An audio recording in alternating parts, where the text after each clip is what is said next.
कथा अहंकाराचा नाश. स्वामी समर्थांची शिकवण. एका गावी गोविंदराव नावाचा एक सरदार राहत होता.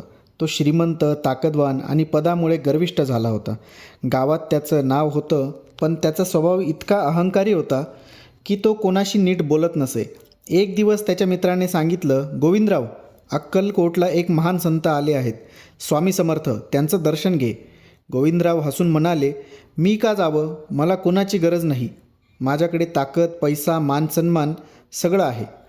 काही दिवसात गोविंदरावच्या घरी अचानक संकट आलं. घोड्यावरून पडून त्याला गंभीर दुखापत झाली. डॉक्टर आले पण म्हणाले, ही जखम खूप खोल आहे, आता फक्त देवच वाचू शकतो. तो वेदनेने विवळत होता. त्याचवेळी त्याला स्वामी समर्थांची आठवण झाली. त्याने मनातल्या मनात प्रार्थना केली, स्वामी, जर तुम्ही खरे संत असाल तर मला वाचवा.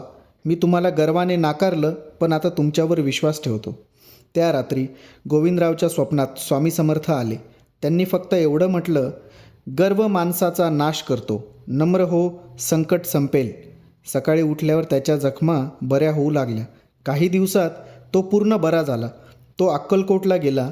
स्वामी समर्थांच्या चरणी लोटांगण घालून म्हणाला, स्वामी, मला माफ करा, माझा गर्व तुमच्या चरणी संपला.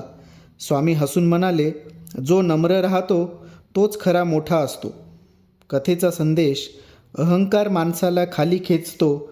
संकटातून मुक्ती हवी असेल तर नम्रता, श्रद्धा आणि संतांचा आशीर्वाद आवश्यक आहे.